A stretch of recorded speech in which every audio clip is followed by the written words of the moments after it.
think I was about 6 or 7 years old when I learned how to ride a bike. And for us older millennials, that was our sense of adventure. To get a bike and ride around in your neighborhood, that was your means of transportation, baby. I had an aunt who would alter between buying us a bike and rollerblades every other year. Dope. But the coolness of having a bike started to decline the closer you got to high school graduation. There was very few in between on the college campus that had a bike. And in adulthood, it only made sense if you had a bike if you lived in the city. Crazy as it sounds, I have found myself carless multiple times in my adulthood, making my means of transportation Ubers, buses, and bikes.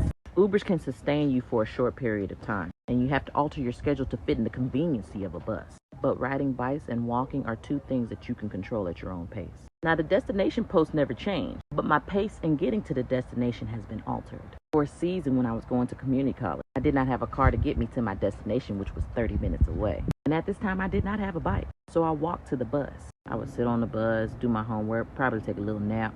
I would arrive to my destination 30 minutes later, but I was always a minute or two late for class. At the end of the semester, I received a D in the class, and the D was not transferable to my university, so I had nothing to show for my summer credit. There was another time I needed to get to the local library to check out a much-needed book. Now, my GPS said it was 12 minutes to get there on the bike, so I left about 30 minutes before it closed. Now, I was doing this bike riding in Texas triple-digit weather. Come on now. Now, I had my water on me, but I didn't take into account the hills and the valleys on the trip to the destination. Sweating, giving everything I got to go up them doggone hills. And then the declines of the valleys, they was going so fast, I was for sure going to crash and burn. Needless to say, I arrived 5 to 10 minutes after the library closed, and it wasn't no grace period. They was closed.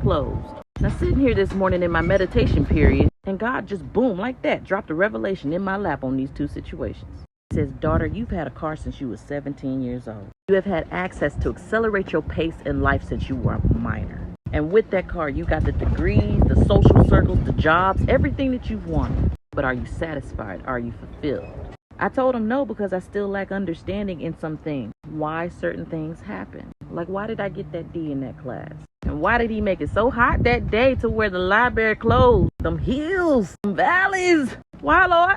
Why didn't you just give me a car then? Because sometimes the process is more important than the destination. I was making time for you to come and dwell with me. Lord, is that what the D stood for, dwell? The car is used to get us to our destination quicker, but our pace isn't slow enough for us to experience our surroundings and enjoy the process. We are on autopilot. Experiencing the hills and the valleys hit different versus a car and a bike. In the car, it's a smooth transition. You don't feel nothing. On the bike, you feel those inclines and those declines. When you're not feeling anything, there's no reason to build up your endurance, your sustainability, your muscle strength, none of those things. But in the bike, you have to give it everything that you got in order to make it. Walking and riding the bike is like getting back to the basics like Jesus did. Jesus walked everywhere he went and made stops along the way. He made detours, wandered off into the wilderness, spent time with the Lord. The New Testament, written by the 4 evangelists, consumed about 3 years of Jesus' life walking through the land of Israel. The Old Testament was just a setup of the impact that he would make within 3 years' time. Come on. Sometimes God has to slow our pace down in order for us to appreciate the process. When we're so quick to get to our own destination, we get big-headed thinking that we did it on our own, or lose sight of the purpose of the journey, thinking that the destination is the purpose. 2 Corinthians chapter 10, verse 17 tells us, let him that boasts boast in the Lord. The grooming comes within the process. And when you have time to dwell within, you can see within those hills and those valleys that you did not have the strength to do it by yourself. He may not be denying you the house or the relationship.